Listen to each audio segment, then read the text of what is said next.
এই শিমুলিয়া আনসার শাহ দরবার শরীফ, এই দরবারটি আসলে মূল কেন্দ্র হলো আমাদের শিক্ষা শরীফের মহানলী হযরত খাজা শাহ সফি দেওয়ান আব্দুর রশিদ চিশতি নিজামী, সেই বাবাজানের সিলসিলা হয়ে হযরত খাজা শাহ সফি আনসার আলী আল চিশতি নিজামী, সে শাখা হয়ে এখানে একটি দরবার শরীফ আমাদের মৌলার কান্দা সেই হযরত খাজা শাহ সফি আনসার আলী খান আল চিশতি নিজামী সাহেব ছিলেন। তিনি সম্পর্কে আমার খুব কাছের মানুষ, হয়তো অনেকে জানেন অনেকে জানেন না, আমার নানার আপন ভাই। তো সে উপলক্ষে আজকে এখানে আমি প্রথম এসেছি, এই দরবারে আসতে পেরেছি। এখানে অনেক আলেম ওলামা পীর মাশায়েখের আগমন ঘটেছে এবং মসজিদের যারা মাদ্রাসার ছাত্র, তারা এলাকার সম্মানিত মুরব্বী কেরাম, পর্দার আড়ালে মা বোনেরা, আমি সালাম জানাচ্ছি। আসসালামু আলাইকুম ওয়া রাহমাতুল্লাহি ওয়া বারাকাতুহু। মহান আল্লাহ সুবহানাহু ওয়া তাআলা বাদ মাগরিব, এখানে আমরা মাগরিবের সালাত আদায় করেছি, তারপরে এই আলোচনার মাহফিলে বসতে পেরেছি। মহান আল্লাহর দরবারে লাখো কোটি শুকরিয়া। সবাই শুকরিয়া জানে, আরেকবার বলে আলহামদুলিল্লাহ। আলহামদুলিল্লাহ। যাই হোক, এখানে মাগরিব থেকে এশার মধ্যে একটু সংক্ষিপ্ত আলোচনা। আমি কোরআন থেকে পাঠ করেছি, ইয়া আইয়ুহাল্লাযিনা আমানু উদখুলু ফিস সিলমি কাফা।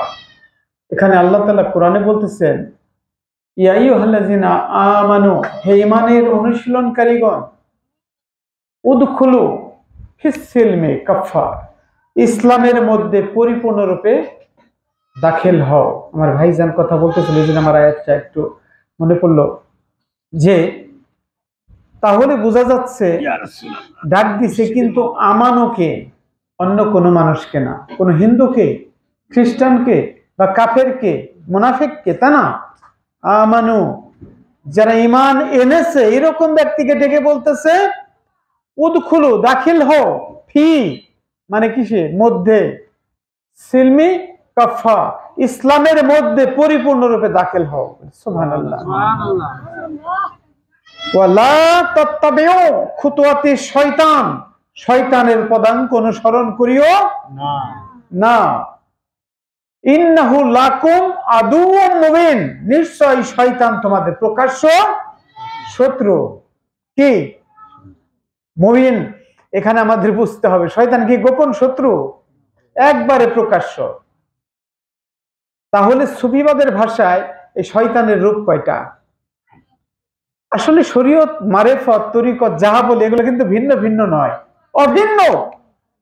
আপনি সালাত আদায় করলেন বাহিরে, এইটা শরীয়ত, দেখা গেল আপনি রুকু করলেন, কোরআন পড়লেন বা সেজদা দিলেন, ইত্যাদি কাজগুলা।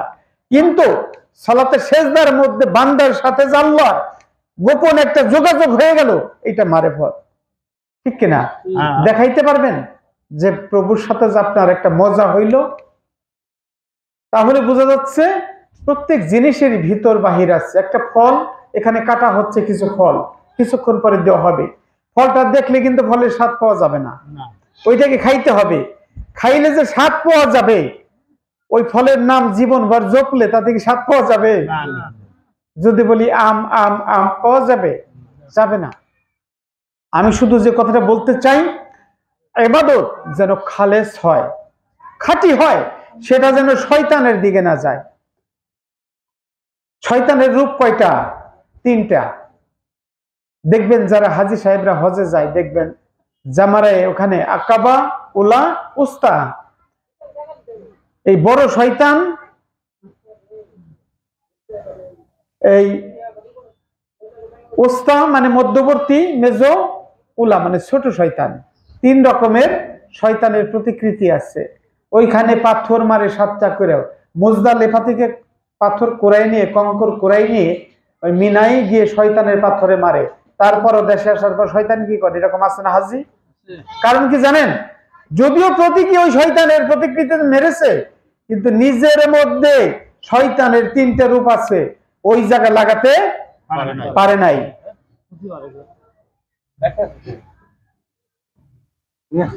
যখন আল্লাহ আদম আলাইহিস সালামকে সৃষ্টি করেন, আল্লাহ বললেন ওয়ালাকাদ খালাকনাকুম সুম্মা সাওয়ারনাকুম সুম্মা কুলনা লিল মালাইকাতি ইসজুদু লি আদম ফাসাজাদু ইল্লা ইবলিস। আল্লাহ বলতেছেন যখন আমি আদমকে সুন্দর আকৃতি বিশিষ্ট করি, সৃষ্টি করি, খালাক করি, সুন্দর রূপ দেই, অন্য আয়াতে এসেছে ওয়ানাফাখতু ফি মির রূহি, আমি ওর মধ্যে আমার মধ্যে হইতে রূহ ফুৎকার করিয়া দেই, ফাকাউলাহু সাজিদিন, সিজদায় লুটায় পড়ো। কার জন্য? লি আদম, আদমের জন্য। সবাই মালাইকা যারা করলো, কিন্তু ইবলিস করলো না, ওদিকে যাব না। এই মুআল্লিমুল মালাইকা আল্লাহর আদেশ মানলো না। ওই আজাজিল যে নাকি ফেরেশতাদের ইলম শিক্ষা দিত, কিন্তু যখন আল্লাহর আদেশ মানলো না, ওই আদমকে সেজদা করলো না, আল্লাহ তাকে লানতি করলো, বললো হে ইবলিস তোরে কে মানা করছে? আমি বলছি সেজদা করতে, এখানে সুন্দর করে প্রকাশ করেছি, রূহ ফুঁকেছি, এখানে আমি আল্লাহর সম্মান প্রকাশ পেয়েছে। ও কয় আনা খাইরুম মিনহু। এখানে আলেম সাহেব তোমরা কোরআন বেশি পড়ে জানে, যুক্তি দিল আমি ওর চাইতে উত্তম। আল্লাহ বলল বের হয়ে যা। ওই আজাজিল কিন্তু 9 লক্ষ বছর আল্লাহকে সেজদা করেছে, তারপর বলেছে আল্লাহ তোমাকে মানি, কিন্তু আদমকে মানি না। ফল কিন্তু ভালো হয় নাই। তখন ওই আজাজিল আল্লাহ নাম দিল ইবলিস। ইবলিস মানে অহংকারী, অহংকার করলো, আদমকে সেজদা করলো না। যখন ইসমাইল আলাইহিস সালামকে নিয়ে যায় ইব্রাহিম আলাইহিস সালাম, বড় ঘটনা, যে আমি স্বপ্নে দেখেছি তোমাকে কুরবানি করতেছি, কুরবানি করব আল্লাহর রাহে। তখন পুত্র বলল ইয়া আমার পিতা রাসূল নবী, যদি আল্লাহ নির্দেশ করে থাকে, আল্লাহ খুশি হয়, আমি রাজি আছি। বলেন আলহামদুলিল্লাহ। যখন যাই পিতার সাথে, তখন এই মরদুদ অন্য মানুষের রূপ ধরে কয় ইসমাইল তুই জানোস তোর বাবা কি করবে? তোকে জবাই করে দিবে, তুই মারা যাবি। তখন সে এইরকম 3 বার প্রতারণা থেকে বাঁচার জন্য 7টা করে ছোট ছোট পাথর কুড়াইয়ে নিক্ষেপ করেছিল। ঈমানের জোরে মাওলানা জালালউদ্দিন রুমি রহমাতুল্লাহ বলে তুমি আল্লাহর ওলির সামনে এমন ভাবে মাথা রাখো যেন সে যদি তোমাকে কতল করে ফেলে, তুমি নিশ্চিত জেনে রেখো তিনি তোমাকে জিন্দা না করতে পারলে কতল করবে না। এটা প্রেমের ছুরি দিয়া আল্লাহর রাহে তার যাবতীয় আমৃত্যকে বিনাশ করে একমাত্র সালাতে, আল্লাহর ইবাদতে একাগ্রচিত্ত সালাত, লা সালাতা ইল্লা বিহুজরিল কলব, হুজুরি দিল, মনোলয়, সেটা তৈরি করে দেওয়ার জন্যই করে। ইবাদত হয় একমাত্র আল্লাহর জন্যই। কিন্তু আল্লাহকে আমরা চিনি কতটুকু, জানি কতটুকু, বুঝি কতটুকু? আনতাবদাল্লাহ কাআন্নাকা তারাহু, এমন ভাবে ইবাদত করা উচিত যেন আমি আমার প্রভুকে দেখতেছি। কমপক্ষে না দেখলে এমন পর্যবেক্ষণ আমাকে করছে আল্লাহ, আমার জন্য সেই দিকে মনোনিবেশ থাকে। সেজদায় যাই, বাড়ি গাড়ি গরু বাছুর বউগুলা বা নানান কুকল্পনা এসে হাজির হয়ে যায়। কেন? একাগ্রচিত্ত সালাত হইতে পারতেছে না। কেন? কারণ এখানে শয়তানের প্রবঞ্চনা। কি প্রবঞ্চনা? এই প্রবঞ্চনা দিচ্ছে খান্নাস রূপে। কোন রূপে? আদমকে সেজদা না করে ইবলিস হয়েছে, ইব্রাহিমকে কুমন্ত্রণা দিয়ে মরদুদ হয়েছে। এখানে মাহফিল আসবে, অনেকে মন্তব্য দিবে পীর ফকিরের বাড়ি যাইও না, একটা কুমন্ত্রণা চার দোকানে বসায় ওইখানে টেলিভিশন দেখবো, বিড়ি টানবো, কিন্তু এইখানে আসবো না, ওইটা মরদুদ। অর্থাৎ আরেকজনের মধ্যে থেকে ওটা কুমন্ত্রণা দিছে। আর খান্নাস সূরা নাসই নাজিল হয়েছে, কুল আউযু বিরাব্বিন নাস মালিকিন নাস ইলাহিন নাস। বলুন, রবের 3টা পরিচয় দিল, মালিক, রব, ইলাহি। খেয়াল করবেন আমার কথা, এটা তরিকতের মাহফিল, যেহেতু 3 রকমের পরিচয় দিল। একটা মালিক যদি বলতে গেলে আল্লাহ, তাইলেই তো হয়ে যেত, কিন্তু তার সিফাতে 3টা নাম ব্যবহার করলো। আশ্রয় চাই কার কাছে? রবের, মানুষের রবের কাছে। মানুষের মালিকের কাছে, মানুষের এলাহির কাছে এই তত্ত্ব জেনে নিতে হবে পীর মুর্শিদের কাছ থেকে। যেই ব্যক্তি এই মানুষের মালিক, মানুষের রব, মানুষের এলাহির কাছে আশ্রয় গ্রহণ করতে পারছে, ওই ব্যক্তি ইবলিস খান্নাস মরদুদ হইতে রক্ষা পাইছে, তারই আউযুবিল্লাহ পড়া হইছে। শুধু মুখে বললাম, অথচ শয়তান আমার থেকে বিতাড়িত হইতেছে না। কারণটা কি? জগতের আসক্তি আমার মনের মধ্যে বিরত কুকল্পনা জাগ্রত করে।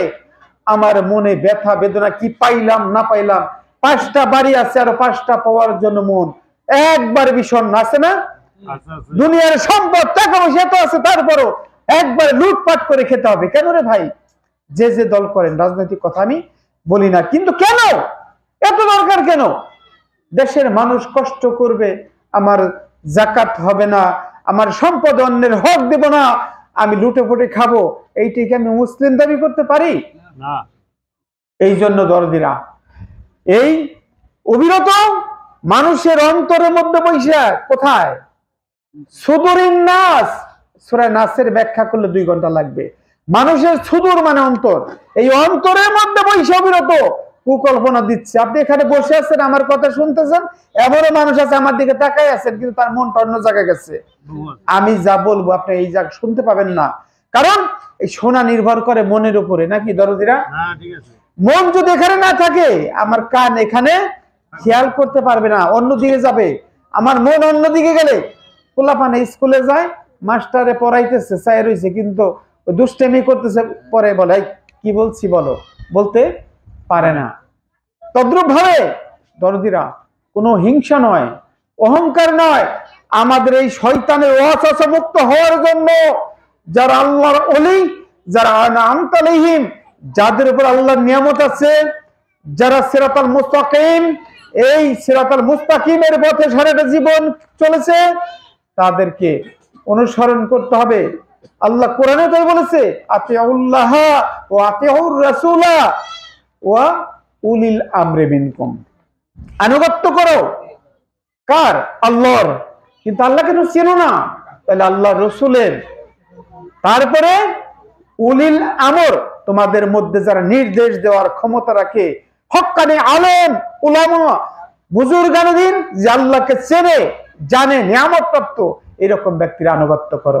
অনেকে উলিল আমর বলতে রাজা বাদশা বলে, আমি তা বলি না, কারণ আমাদের মুসলিম দেশ বলেন, কোন দেশে এরকম করে রাজা বাদশা আছে যারা আনুগত্য করলে ধর্ম ঠিক থাকে?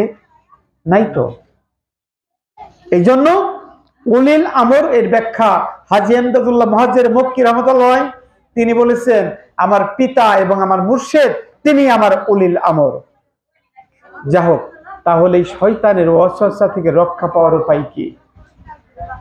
এই যে জগৎ, এটা তরিকতের মাহফিল, তো এই যে জগৎ, এই জগৎটা হলো আলমে নাসুত।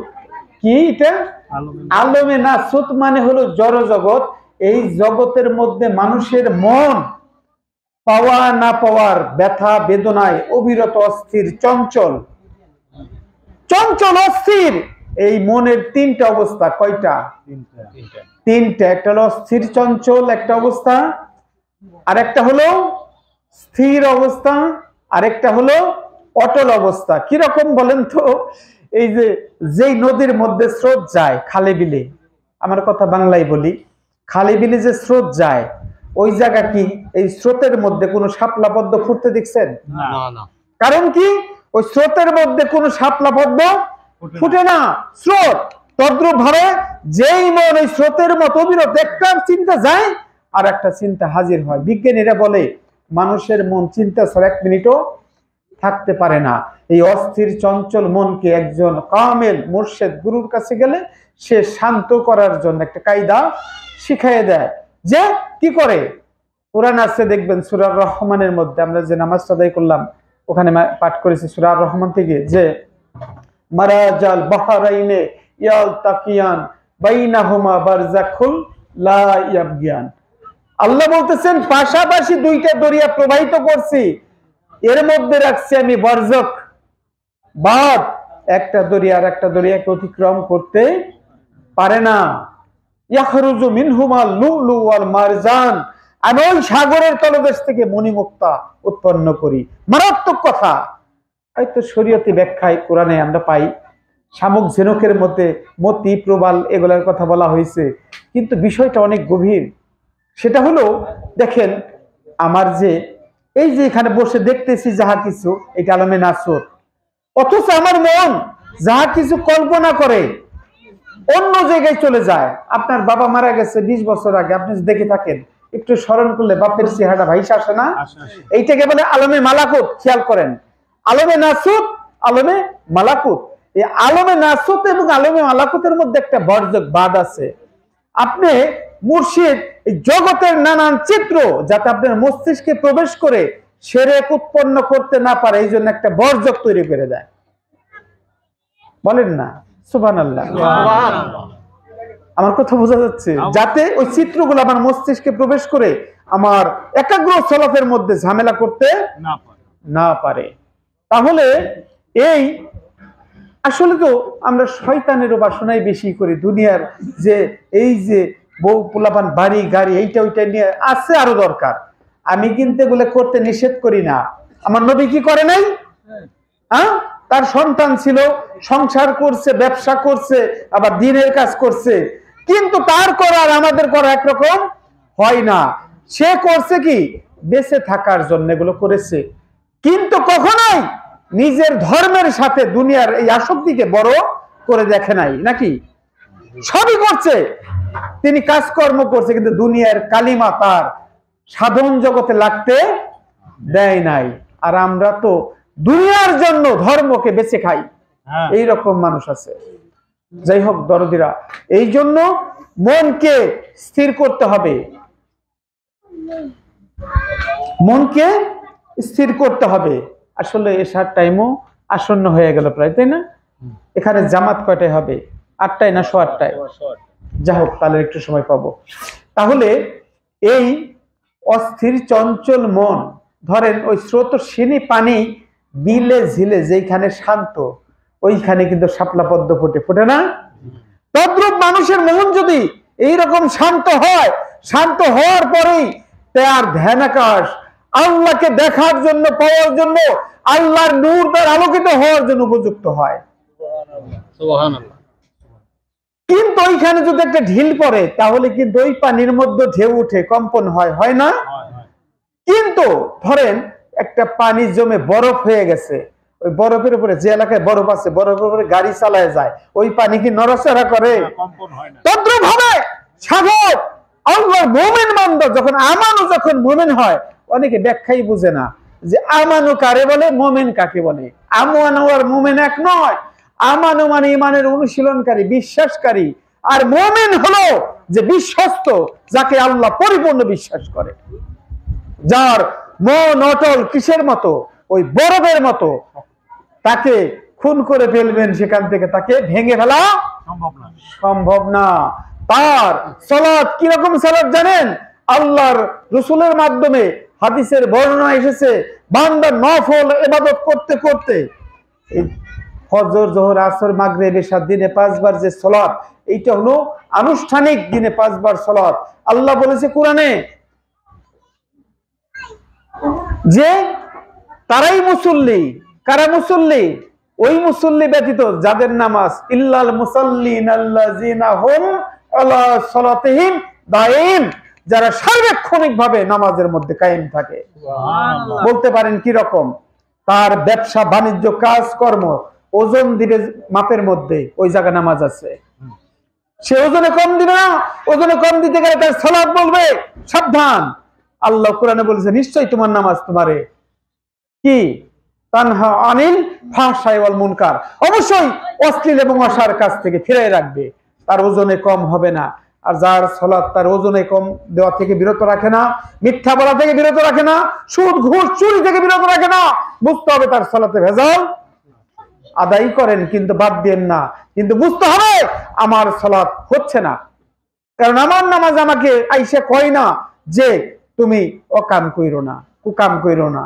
আমার সালাতের পরিবেশ সুন্দর হয় নাই, কারণ দাইমি সালাত, সার্বক্ষণিক সালাত যার হয়েছে, তার অঙ্গ প্রত্যঙ্গের মধ্যে সালাত কায়েম হয়, ওই ব্যক্তির হস্ত বলো, চক্ষু, কর্ণ, নাসিকা, তার দ্বারা বস্তু জগতের কোনো মানুষের ক্ষতি হয় না। আকিমুস সালাত, কায়েম করে নামাজ। অনেক হয়তো বলে সমাজের সবাই যখন নামাজ পড়বে নামাজ কায়েম হবে, এটা শরীয়তি ব্যাখ্যা। অরিজিনাল ব্যাখ্যা হলো আমার দেহের মধ্যে যখন সালাত প্রতিষ্ঠিত হবে আমার দ্বারা জীবকুলের ক্ষতি হবে না। আল্লাহ রসুলের মাধ্যমে আল্লাহ জানিয়ে দিয়েছে নফল ইবাদত করতে করতে বান্দা যখন আল্লাহর হয়ে যায়, আল্লাহ বলে আমি ওই বান্দার হয়ে যাই। ওই বান্দা মুখ দিয়ে কথা বলে, চোখ দিয়ে দেখে, হাত দিয়ে ধরে, চলাফেরা করে, ওই বান্দা করে না, আমি আল্লাহ নিজে করি। সুবহানাল্লাহ। খেজর আলাইহিস সালাম একটা বালক হত্যা করেছিল, নৌকা ভেঙেছিল এবং একটা দেয়াল নির্মাণ করেছিল। অনেক বড় ঘটনা, বলতে যাব না, সবাই জানেন আপনারা। কিন্তু আল্লাহ বলে দিল এইটা খিজির করে নাই, এইটা আমি আল্লাহ নিজে করেছি। কারণ মুসার মতো জাদরাল নবী খিজির আলাইহিস সালামের ইলমের কাছে ইলম শিক্ষা করার জন্য গেল, বললে 1 ঘন্টা লাগবে, ঘটনা আমি বলবো না এখন। তাহলে তিনি ইলম শিক্ষা করলো। যখন নাকি যুদ্ধের ময়দানে মহানবী সাল্লাল্লাহু আলাইহি সাল্লাম প্রায় একটা বিপর্যস্ত অবস্থায় বললেন সাহাবায়ে কেরামকে নিয়ে, তখন তিনি হাতে 1 মুষ্টি ধুলি নিয়ে নিক্ষেপ করলেন। আল্লাহ কোরআনে বলে দিল ওই যুদ্ধে মুসলমানদের বিজয় হইল। সাহাবায়ে কেরাম চিন্তা করলো, রাসূল ধুলি নিক্ষেপ করলে শত্রুরা চোখে দেখে না, তাহলে আমরা এত কষ্ট করে যুদ্ধ করি, ব্যাপারটা কি? তখন কোরআন বলে দিল ওয়া মা রামাইতা ইজ রামাইতা ওয়ালাকিন্নাল্লাহ রামা। হে লোকজন জেনে রাখো, এই ধুলি নবী নিজে নিক্ষেপ করে নাই, এটা আমি আল্লাহ নিজে নিক্ষেপ করেছি। মানুষে দেখলো নবীর হাত দিয়ে, কিন্তু করছে কারা? আল্লাহ নিজে। এই জিনিস না বুঝলে ঝামেলা। ইন্নাল্লাযীনা ইউবাইয়ুনাকা ইন্নামা ইউবাইয়ুনাল্লাহ ইয়াদুল্লাহি ফাওকা আইদিহিম। আল্লাহ বলতেছেন হে নবী, আপনার হাতে হাত রেখে যারা বায়াত হলো, বাইয়ুনাকা, আপনার হাতে হাত রেখে যারা বায়াত হইল, সূরা ফাতিহা 10 নম্বর আয়াতে, এই হাত আপনি নবীর হাত না, তারা আমি আল্লাহর হাতে হাত রেখে বায়াত হইল। ইয়াদুল্লাহি ফাওকা আইদিহিম, তাদের হাতের উপরে তোমার হাত ছিল না, আমি আল্লাহর হাত ছিল। কোরআন, এ তো হাদিস না, বা এখানে সন্দেহ করার কোনো অবকাশ নাই। কোরআনের একটা নোক্তা হরকত, জের জবর পেশ যদি না মানি মুসলমান হতে পারবো? এই জন্য দরদিরা, হিংসা নয়, বোঝার চেষ্টা করি। আমি এসেছি, চলে যাব, আমার সঙ্গী হবে আমার ঈমান। আমার ভাই যারা অত্যন্ত সুন্দর করে বলতেছিল যে লা ইলাহা ইল্লাল্লাহু মুহাম্মাদুর রাসূলুল্লাহ। এই যে কালেমা লা ইলাহা ইল্লাল্লাহু 12 অক্ষর, মুহাম্মাদুর রাসূলুল্লাহ সাল্লাল্লাহু আলাইহি সাল্লাম, এখানে হলো 12 অক্ষর। এই 12 12 24, এই 24 ব্যাখ্যা করতে গেলে সময় লাগবে, এখন আর এশার পূর্বে সম্ভব হবে না। তাহলে এই কালেমা শুধু মুখে পাঠ করলে মুসলমান হয়ে যাব, এটা হবো প্রাথমিক মুসলমান বলা যাইতে পারে, কিন্তু প্রকৃত মুসলমান হওয়ার জন্য এই কালেমাকে জীবনে বাস্তবায়িত করতে হবে, ঠিক কিনা? কালেমা শুধু পাঠ করারই কোনো বিষয় নয়, কালেমা এমন একটা সূত্র, যদি সময় পাইতাম বলতে পারতাম। এইটা দ্বারা জগৎ, বিশ্ব ব্রহ্মাণ্ড, আল্লাহ সৃষ্টির বিকাশ ঘটাইছে। আল্লাহু আকবার। আমি সময় হলে কোনদিন হয়তো বলবো। ধন্যবাদ সবাইকে। কারণ মাগরিব এশার পূর্বে এখন আমরা একটু দরুদ পড়ে দোয়া করে দেই। আল্লাহ